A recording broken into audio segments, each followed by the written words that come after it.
Hop, nouvelle vidéo, j'espère que vous allez bien, vous connaissez le format. Aujourd'hui on va parler de DC versus Marvel, let's go enfin. Alors c'est une vidéo spéciale crossover parce que l'idée c'est de vous présenter du coup le crossover spécial DC contre Marvel, mais aussi d'autres crossovers comme par exemple Batman versus Predator évidemment, Sandman Orpheus ça n'a rien à voir, Sandman Mystery Theater ça n'a rien à voir non plus, mais je vous les mentionne car ils seront évidemment dispo. Vous connaissez le format quand je fais une vidéo comme ça, c'est que ces covers là seront dispo pour le live qui sera du coup demain à 18h, donc dimanche à 18h, il y aura un live sur Vote, évidemment vous téléchargez l'appli, vous mettez le code Calembour et vous gagnez 10 euros, et vous pourrez avoir, du coup vous pourrez enchérir sur ces magnifiques covers qui seront à des prix complètement cassés finalement, et il y en aura plein d'autres, il y aura du Matina, du Libermero, enfin il y aura plein d'autres covers évidemment. Là je vous présente que celles qui sont dans le thème des crossovers, mais vous allez voir qu'il y a plein de covers très cool.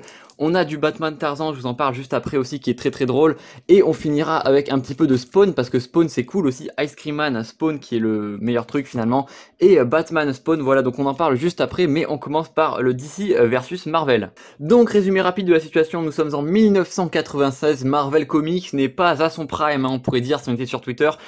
Conclusion, en fait, ils sont juste un petit peu dans la merde économiquement parlant, alors que DC de leur côté ça va, hein, voilà, ils continuent à vendre du Batman, du Superman comme ils ont toujours fait. Ils ont lancé la gamme Vertigo qui marche extrêmement bien évidemment, voilà, mais du coup Marvel va se dire, et si on faisait un crossover avec DC Comics, et c'est ce qui donne lieu à ce crossover Marvel versus DC Comics de 1996, alors en 4 numéros évidemment.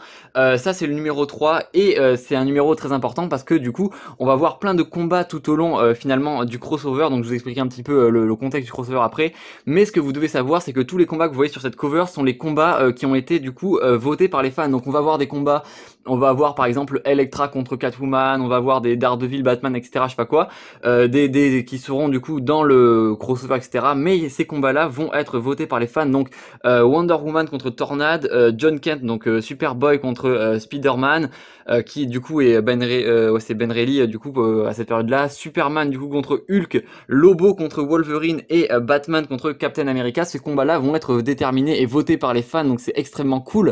Franchement, c'est vraiment un putain de crossover. L'histoire est vraiment très très cool. En gros, du coup, va y avoir comme une brèche, si vous voulez, entre les deux univers, une brèche qui sera expliquée du coup dans ce crossover-là, qui est le crossover suivant, DC/Marvel All Access. Donc ça, c'est le numéro 1, aussi en 4 parties par le même scénariste. Je vous explique ça juste après. D'ailleurs, le personnage le plus puissant de Marvel et DC, on n'en parle jamais, mais il est extrêmement fort.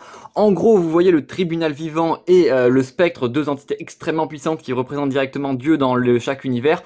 Du coup, soit One Above All, soit du coup la présence, effectivement, vous connaissez parce que j'ai fait plein de vidéos dessus, maintenant vous connaissez. Et ces deux entités vont fusionner, elles vont fusionner dans ce qu'on appelle The Brothers, qui est du coup la fusion entre le tribunal vivant et le spectre.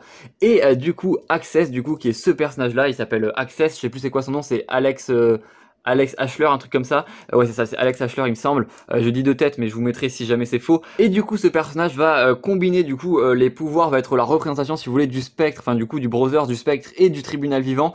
Sauf que quand il reste, du coup, trop longtemps dans un univers, il commence à créer des brèches et des énormes dingueries, finalement. Ce qui fait que tout le monde va se mettre sur la gueule. Bon, dans celui-là, ils se battent moins, mais c'est cool. Et dans celui-là, vous l'aurez compris, du coup, c'est le premier crossover, c'est juste on se met sur la gueule pour zéro raison parce que finalement c'est trop cool. Le combat Wolverine-Lobo est juste absolument extraordinaire, c'est beaucoup trop cool. C'est par exemple aussi dans ce crossover qu'on a les combats genre Green Lantern contre le surfeur d'argent, on a aussi du coup Flash contre Vif Argent qui est extrêmement stylé aussi, on a Aquaman contre Namor, enfin tous les persos qui se ressemblent vont se combattre, vraiment c'est le gros bordel mais c'est très très cool. Et ce sera donc finalement dans ce crossover là du coup le deuxième qui sera du coup la deuxième partie si vous voulez, qui mènera encore après à JLA Avengers du coup pour conclure l'univers amalgame, parce que du coup l'univers, enfin la terre partagée du coup qui est, enfin en gros grâce à Access ils ont une terre partagée avec du coup DC et Marvel, et cette terre partagée s'appelle du coup l'univers amalgame, qui est du coup le nom qui était le nom du coup de pas la maison d'édition mais finalement de l'édition des comics partagés entre Marvel et DC, donc on appelle ça l'univers amalgame. Et si vous voulez une vidéo détaillée sur l'univers amalgame, là je vous le présente juste comme ça pour vous mentionner que ça existe et que c'est trop cool. Si vous voulez une vidéo vraiment détaillée comme je fais d'habitude, n'hésitez pas à demander, ça peut être très très cool. Et franchement c'est vraiment des crossovers juste incroyables. En plus là ils sont en super état, donc vraiment dans la collection ça en jette un max. Vraiment cette cover est juste absolument folle, c'est assez rare à trouver en plus. Je vais vous présenter quand même la suite aussi rapidement, donc Batman versus Predator chez Dark Horse Comics. Alors l'histoire est un peu moins folle, juste je vais vous montrer, c'est le numéro 1 en plus, ça c'est très cool.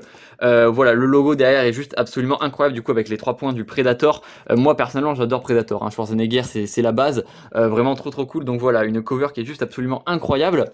Ensuite Batman Tarzan, alors incroyable aussi, un peu moins, enfin un peu plus bizarre, mais vraiment c'est très cool, c'est un peu le croisement du franco-belge si vous voulez et du comics, chez Dark Horse Comics avec leur ancien logo aussi d'ailleurs qui est trop stylé, donc DC et Dark Horse, trop bien, voilà, en plus c'est une wraparound cover, elle est très belle, voilà, un style graphique qui est très particulier, mais franchement l'histoire vaut le coup d'œil, c'est assez cool. Ensuite juste vous montrer rapidement du coup les Sandman, alors évidemment vous connaissez Sandman Mystery Theaters, c'est la couverture la plus connue, c'est le numéro 5, voilà, c'est la fin du premier arc, Masterclass, et cette couverture qui brille dans le noir, non ça existe, c'est ma nouvelle passion dans la vie, du coup ça s'appelle Glow in the Dark Cover, du coup c'est des couvertures qui brillent dans le noir, je vous le dis tout de suite, c'est ma nouvelle passion. Et pour finir du coup le Batman Spawn qui est sorti il y a du coup fin 2022, en décembre 2022, qui est extrêmement épais, voilà, je crois que c'est un 100 pages, un truc comme ça, enfin c'est un numéro très épais, voilà, donc vous avez les deux magnifiques, alors ça c'est la version Unplugged du coup en noir et blanc il me semble, parce qu'il y a une version couleur aussi, enfin il y avait plein de variantes cover, c'était trop bien, voilà, le Batman Spawn je vous le propose quand même parce que bon, c'est un peu moins rare mais quand même un gros classique, un Todd McFarlane et Greg Capullo au dessin, énorme dinguerie, tout le comic c'est beaucoup trop cool, je vous laisse découvrir l'histoire parce qu'elle est assez sympa.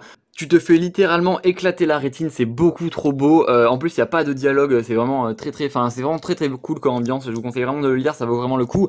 Et du coup, alors ça, du coup c'était pour les 30 ans du coup de Image ou de Spawn, je sais plus, du coup, bah en gros, Spawn a fait un crossover avec toutes les séries, donc il y a un Spawn Department of Truth, il y a un Spawn Ice Cream Man, et je vous propose celui-là parce que moi vous savez que je suis fan d'Ice Cream Man, c'est ma série indé préférée, donc voilà, je vous propose quand même celui-là parce qu'il est très cool, et puis Ice Cream Man, il y aura une vidéo qui arrive dessus, bah du coup, mercredi ou samedi prochain, il y a une vidéo qui arrive sur Ice Cream Man, du coup la vidéo de présentation du personnage.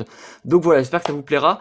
Et je peux pas trop vous en dire plus pour le live, il y aura du John Guiang, il y aura du Liber Mero, il y aura du Matina, il y aura des covers assez tight, il y aura du Superman, enfin ça va être absolument incroyable, venez à 18 h sur Vote, ça va être trop bien comme d'habitude, plein de très grosses covers, et sur ce je vous dis à très vite, n'hésitez pas à partager la vidéo si elle vous a plu, n'hésitez pas à me demander dans les commentaires si vous voulez une vidéo sur l'univers Amalgame, et sur ce je vous dis à très vite pour de prochaines vidéos, et surtout n'oubliez pas de regarder de côté en traversée l'autoroute.